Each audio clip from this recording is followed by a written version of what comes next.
अस्सलाम वालेकुम, welcome to my channel. I am Hina Ejaz. और जैसे कि आपको पता है कि मैटलैब पे एक लेक्चर सीरीज़ है इंट्रोडक्शन टू मैटलैब, और इस सिलसिले में हमारे पहले 9 लेक्चर्स हो चुके हैं और आज हमारा 10th लेक्चर है। लास्ट कुछ लेक्चर्स में हम जिस पे बात कर रहे हैं उसमें है वेक्टर्स को क्रिएट करने के बारे में और मैट्रिक्स पे, और इसमें हमें काफ़ी सारी चीज़ें देखी। लास्ट वीडियो में इसमें काफ़ी इसमें बारे में बताया गया था कि अरे को एड्रेस कैसे करना है, मैट्रिक्स को क्रिएट कैसे करना है, और वो सारे उसमें कुछ उनकी कमांड्स हैं, वो सारी चीज़ें उसमें डिस्कस की गई थी। आज की वीडियो में मैंने क्या डिस्कस करना है, आज की वीडियो में हम छोटी छोटी डिफरेंट चीज़ें देखेंगे, जिसमें है कि हम किस तरह से adding elements to the existing variable में हम किस तरह से एलिमेंट्स को ऐड कर सकते हैं, यानी कि वेक्टर में एलिमेंट को कैसे ऐड कर सकते हैं, और मैट्रिक्स में एलिमेंट को कैसे ऐड कर सकते हैं, उनको डिलीट कैसे कर सकते हैं, और कुछ बिल्ट इन फंक्शंस हैं उनको भी देखेंगे कि हम बिल्ट इन फंक्शंस को इसमें जो यूज़फुल हैं एरे हैंडलिंग के लिए उनको भी देखेंगे। ठीक है, तो हम उसके बाद कुछ इसकी एग्जांपल्स भी देखेंगे कि इन तमाम चीज़ों को उसमें अप्लाई करेंगे, इसकी एप्लीकेशंस देखेंगे। तो चलें वीडियो को स्टार्ट करते हैं, लेकिन स्टार्ट करने से पहले अगर आप मेरे चैनल पे न्यू हैं तो जल्दी से इसे सब्सक्राइब कर लें और बेल आइकन भी प्रेस कर दें ताकि जो मेरी लेटेस्ट वीडियोस की अपडेट्स हैं वो आप तक पहुंचती रहें। चलें जी, वीडियो को स्टार्ट करते हैं। सबसे पहले हम बात करते हैं कि adding element to a vector, कि वेक्टर में हमने एलिमेंट्स को कैसे ऐड करना है। तो इसको हम इस तरह से ऐड कर सकते हैं कि उसके जो हम कह सकते हैं वैल्यू असाइन कर सकते हैं न्यू एलिमेंट्स को। मैं आपको इसकी बता देती हूँ। जैसे कि हमारे पास एक वेक्टर है जिसकी लेंथ हमारे पास n है, उसमें हम वैल्यू ऐड कर देते हैं। ठीक है, जैसे कि n+1 जो उसकी पोजीशन है उस पर एक एलिमेंट उसमें ऐड कर दें। और जैसे कि एक एग्जांपल के तौर पे ले लेते हैं कि अगर एक वेक्टर है उसके 4 एलिमेंट्स हैं और हम उसमें उस वेक्टर को लॉन्ग कर सकते हैं। क्या करेंगे, हम उसके 5 और 6 एंड सो ऑन एलिमेंट्स को हम क्या असाइन, कोई वैल्यू असाइन कर देते हैं।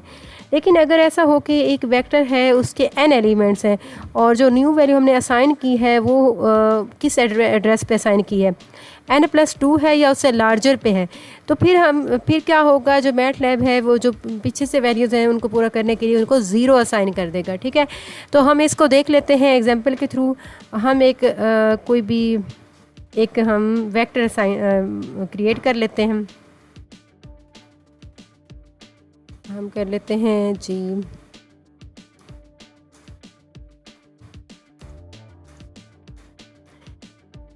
ये हमारा एक यू वेक्टर हमने क्रिएट कर लिया। अब हम न्यू वेक्टर एक और न्यू वेक्टर क्रिएट करते हैं इसी को यूज़ करके, इसी में कुछ एलिमेंट्स को ऐड करके। तो इसमें टोटल कितने एलिमेंट्स हैं, 1 2 3 4 एंड 5 एलिमेंट्स हैं। तो हम इसका नेक्स्ट देखते हैं हम कितने इसके एलिमेंट्स को हम कर सकते हैं। अच्छा देखें, अब हमने ये यू वेक्टर क्रिएट कर लिया। अब हम इसी वेक्टर को मज़ीद इसको लॉन्ग कर सकते हैं, इसको वैल्यूज़ असाइन करके एक बड़ा वेक्टर बना सकते हैं। ठीक है, तो मैं ले लेती हूँ जी इसी को यू।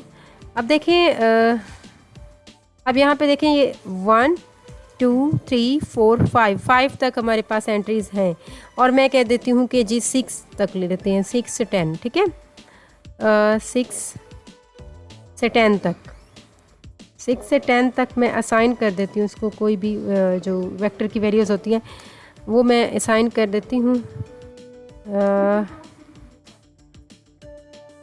ठीक है, तो ये हम 4 वैल्यूज़ देखें ना, 6 6 7 8 9 10, तो फिर हमारे पास यहाँ पे क्या आ जाएंगी, 4 वैल्यूज़ इसमें आ जाएंगी, क्योंकि यहाँ पे हम 5 वैल्यूज़ आएंगी। ठीक है, 8 यहाँ पे 1 2 3 4 5 और 5 वैल्यूज़ इसमें मज़ीद आएंगी, क्योंकि हम 10 की रेंज तक जा रहे हैं ना, तो इसको हम ये कर देते हैं। अब यहाँ पे हम ये भी कर सकते हैं कि ये जो मैंने वेक्टर ऐसे क्रिएट किया है, यहाँ पे हम इसमें बहुत सारे और भी क्रिएट कर सकते हैं कि हम अपना जो पीछे पढ़ के आए हैं इक्वल स्पेसिंग वाला उनको भी यूज़ कर सकते हैं। जैसे कि मैं यहाँ पे 6 to 10 कोई और लिख दूँ, स्टार्टिंग पॉइंट लिख दूँ, एंडिंग लिख दूँ, और साथ में उसके दरमियान जैसे हम यूज़ करते हैं स्पेसिंग, इक्वल स्पेसिंग, कोई स्पेसिंग दे दूँ, या फिर लाइन स्पेस जो फंक्शन है उसको भी यूज़ कर सकते हैं। अब देखें जी, इसमें एलिमेंट्स ऐड हो गए वेक्टर में, ये वेक्टर लॉन्ग हो गया। अब जी नेक्स्ट इसमें चीज़ क्या है कि जब इस वेक्टर में हम कोई वैल्यू असाइन करते हैं किसी पोजीशन को, और उसमें अब जो उससे पीछे वाली वैल्यूज़ हैं जिसको हमने कोई वैल्यू असाइन नहीं की, तो वो उसमें ज़ीरो आ जाते हैं। मतलब मैटलैब उसको साइज़ को पूरा करने के लिए उन एंट्रीज़ की जगह ज़ीरो को लगा देता है। मैं इसको आपको ना एक एग्जांपल के थ्रू बता देती हूँ। जैसे कि अब मैं ले लेती हूँ एक और वेक्टर वी वेक्टर ले लेती हूँ, और जी मैं वो ले लेती हूँ 1 2 3 1 2 3 तक ले लेते हैं जी। ये हमारा वी वेक्टर देखें यहाँ तक है। अब इसकी पोजीशन में हमारे पास क्या है 1 2 3, मतलब 3 इसकी पोजीशन में हमारे पास एंट्रीज इसकी 3 हैं। तो लेकिन मैं आगे क्या करती हूँ, वी को दे देती हूँ कि इसका 8 पोजीशन पे इसको असाइन कर देती हूँ 23 वैल्यू। अब ये क्या करेगा, अब ये यही करेगा कि इससे पीछे जो वैल्यूज़ हैं यानी कि 4th पोजीशन 5 पोजीशन और 7 तक पोजीशन, इनको ज़ीरो असाइन कर देगा। ये देखें 1 2 3 वही हो गया, उसके साथ अपेंड हो गया, और जो दरमियान में वैल्यूज़ आई हैं उनकी जगह 0 0 आ जाएगा। ठीक है, तो ये इसका ये वाला मेथड हो गया। अब हम इसमें यूज़ कर सकते हैं डिफरेंट मेथड से यूज़ कर सकते हैं इसमें। चले मैं एक ले लेती हूँ वेरिएबल, चलें हम इसको ए का नाम देते हैं। ठीक है, अब ये जो ए वेरिएबल है हमने इसको यहीं हमने डायरेक्ट ही इसको डिफ़ाइन कर दिया कि इसकी 6 वैल्यू को हमने दे दी 20 45। अब देखें हमने इसको डायरेक्ट डिफ़ाइन किया है कि ए की 6 पोजीशन को 45 मिलेगा। अब देखें 6 पोजीशन से पहले भी तो पोजीशन है 1 2 3 4 5 है, उनको क्या मिलेगा, उनको 0 वैल्यू असाइन हो जाएगी। ये देखें, तो ये हमारे पास आ गया। ओके, अच्छा अब इसमें हम एक और एग्जांपल भी ले लेते हैं। हमने एक यू भी क्रिएट किया है, वी भी क्रिएट किया। अब इन दोनों को आपस में अपेंड भी कर सकते हैं।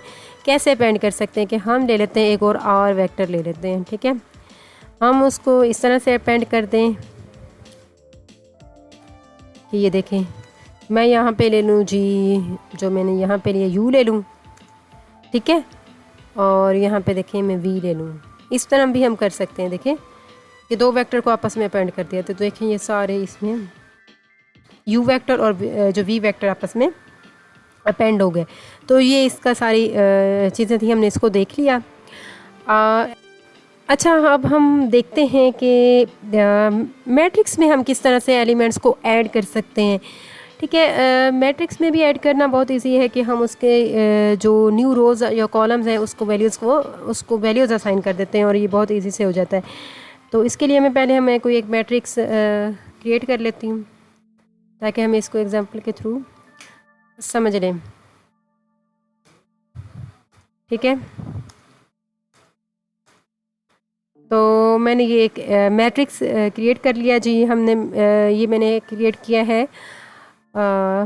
इसमें 2 रोज़ हैं एंड 3 कॉलम्स हैं। अब इसमें मैं कुछ और ऐड कर देती हूँ, जैसे कि अब देखिए इसमें इसमें 3rd रो नहीं है, लेकिन मैं इसमें 3rd रो इसमें ऐड कर देती हूँ। वो कैसे ऐड करेंगे, हम अपना वो लिखेंगे और इसमें हम रो में हम यहाँ पे 3rd लिखेंगे और उसके साथ यहाँ पे कॉलन लगाएंगे। कॉलन का मतलब है उसकी ऑल जो कॉलम्स हो जाएंगे। ठीक है, और इसको वैल्यू क्या असाइन करेंगे, 1 कर देते हैं 4 8, यानी कि 3 वैल्यूज़ असाइन करनी, क्योंकि 3 कॉलम्स है ना। देखें ऊपर हमारे पास 3 कॉलम्स हैं, इसलिए इस चीज़ को भी मद्देनज़र रखना है। तो ये देखें, ये हमारा वो जो मैट्रिक्स है वो लार्ज हो गया है। तो हम इस तरह से इसको लार्ज कर सकते हैं बहुत इजी से। हम इसमें जो रो ऐड की है, इसी तरह से हम कॉलम भी ऐड कर सकते हैं। वो किस तरह से कर सकते हैं, ये देखें ए ले लिया। अब इसमें कितने कॉलम हैं, इसमें 3 कॉलम है ना। हम इसमें 4th कॉलम ले लेते हैं। ठीक है, इधर मैं लिख देती हूँ, ये तमाम ये आ जाएंगी। ठीक है, और यहाँ पे 4th कॉलम में ले लूँगी मैं 4th कॉलम में यहाँ पे, क्योंकि मुझे 4th कॉलम चाहिए, वो लिख लेंगे। अब इसको वैल्यूज़ कौन सी असाइन करनी है मैंने, वो मैं करती जाऊँगी। कॉलम्स की कौन सी होती हैं, 4। इसमें हमें कॉलन लगाना पड़ेगा, सेमी कॉलन। ठीक है, अब ये देखें इसमें एक और हमने एक इजाफा कर दिया एक और कॉलम का। तो इस तरह से हम ऐड करते कर सकते हैं। तो ये बहुत ही ईजी है। अब हम ये भी कर सकते हैं कि दो मैट्रिक्स को आपस में अपेंड कर सकते हैं। जैसे हमने लास्ट टाइम किया था कि दो हमने वेक्टर्स लिए थे, उनको अपने खुद अपेंड कर दिया था, ठीक है। इसी तरह से हम इस मैट्रिक्स में भी कर सकते हैं कि टू मैट्रिक्स को अपेंड कर सकते हैं, आपस में ऐड कर सकते हैं। वो किस तरह से, वो मैं आपको बताती हूँ। कि एक तो हमने मैट्रिक्स यहाँ पे क्रिएट किया हुआ है ए, ठीक है। अब हम एक और मैट्रिक्स क्रिएट कर देते हैं जिसको मैं नेम दे देती हूँ, के का नाम दे देती हूँ, ठीक है। अब ये देखें ये कितना है, इसमें 1 2 3 कॉलम्स हैं और इसमें 3 रोज़ हैं। 1 2 3 4 कॉलम्स हैं, ठीक है। इसमें कितने हैं, 4 कॉलम्स हैं। तो हम इसी के मुताबिक एक और मैट्रिक्स क्रिएट कर लेते हैं जिसमें अब देखें इन दोनों के ऑर्डर भी सेम है। अब इन दोनों को हम आपस में अपेंड कर देते हैं और एक न्यू हम वेरिएबल क्रिएट कर लेते हैं, जी के नाम से एक न्यू मैट्रिक्स क्रिएट कर लेते हैं।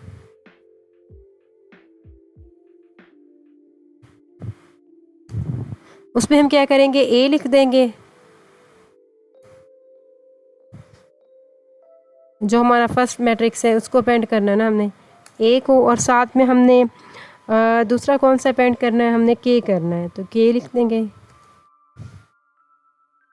तो ये देखें ये दोनों मैट्रिक्स आपस में अपेंड हो गए हैं। तो ये बहुत इजी से अपेंड हो गए हैं। तो ये इस तरह से हम इसमें जो मैट्रिक्स है उसमें ऐड कर सकते हैं वैल्यूज़ को, दो मैट्रिक्स को अपेंड कर सकते हैं, इस तरह से वेक्टर को भी कर सकते हैं। अब नेक्स्ट हमने ये देखना है कि हम इसमें डिलीट कैसे कर सकते हैं। लेकिन उससे पहले हम ये चीज़ देख लें कि अगर हम जो वैल्यू असाइन कर रहे हैं, हम अपने मैट्रिक्स में एक एलिमेंट असाइन कर रहे हैं, उससे पीछे कोई और एलिमेंट नहीं है, मतलब उसके ऑर्डर को उन्होंने सेम करना है ना। हाँ, क्योंकि देखें मैट्रिक्स के ऑर्डर को भी तो उनका ख्याल रखना है ना मैटलैब ने। तो उसकी जगह वो ज़ीरो कर देगा, ठीक है। जैसे कि मैं एक मैट्रिक्स और ले लेती हूँ। अच्छा, AW के नाम से मैंने एक मैट्रिक्स ले लिया।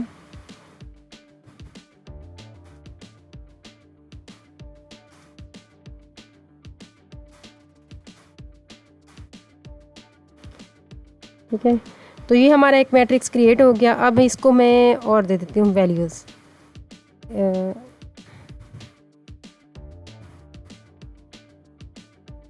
ठीक है, अब देखो third row and fourth column, ठीक है।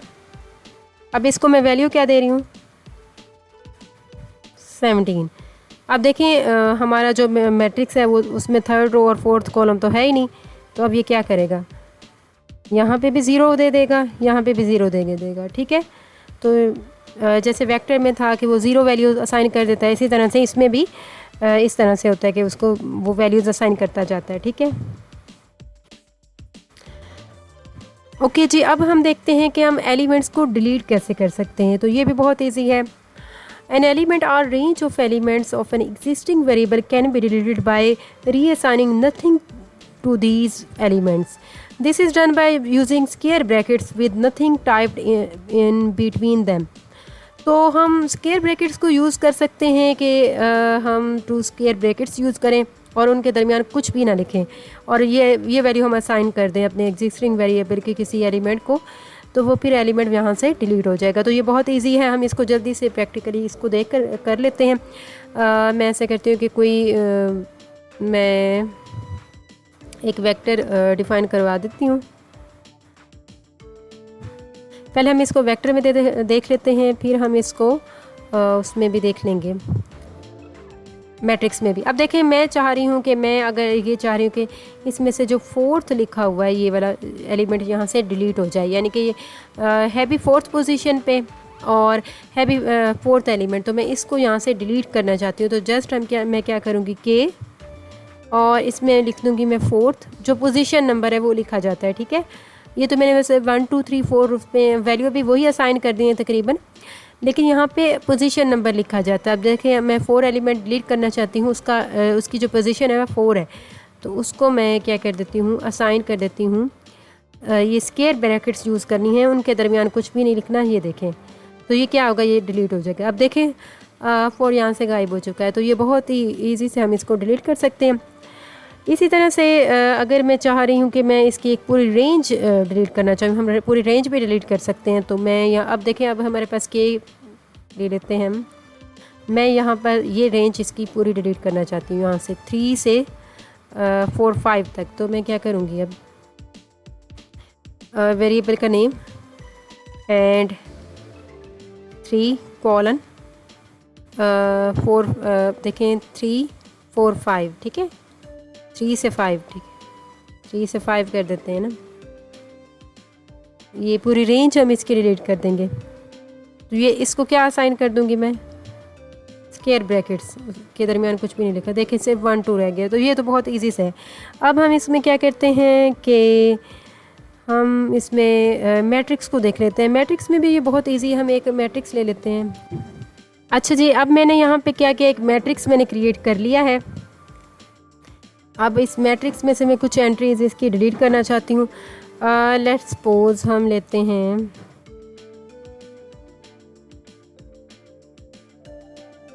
कॉलन, ठीक है, और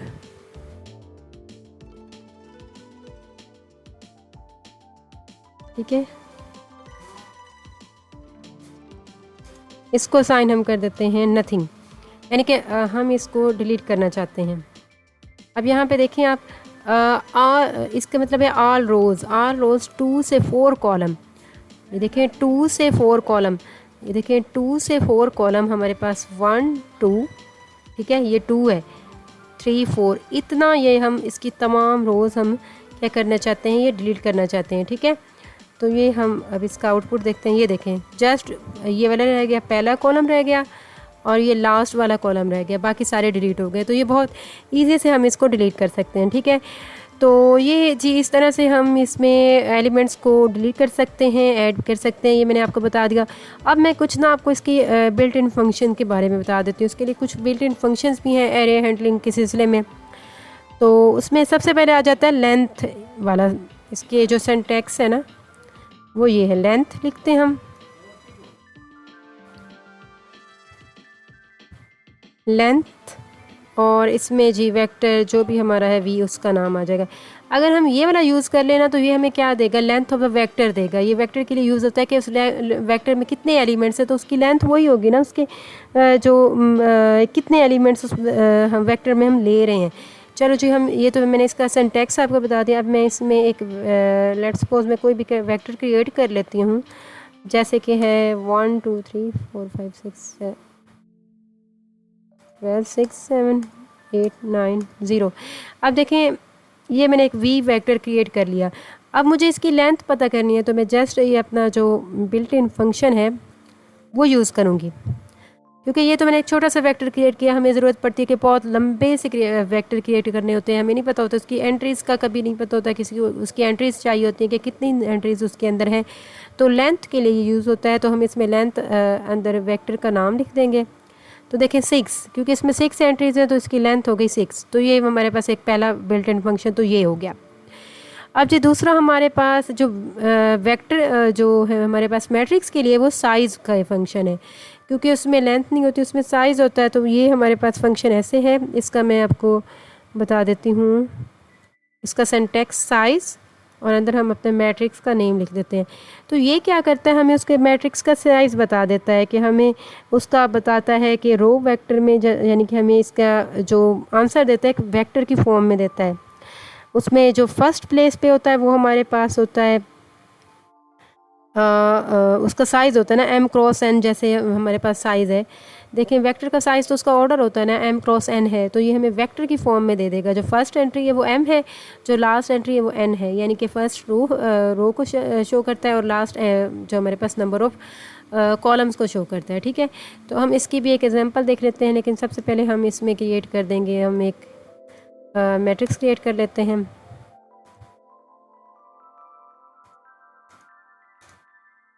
ठीक है,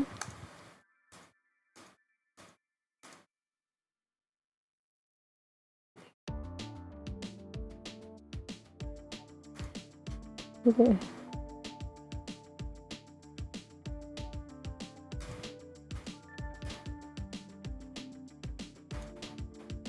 ओके जी।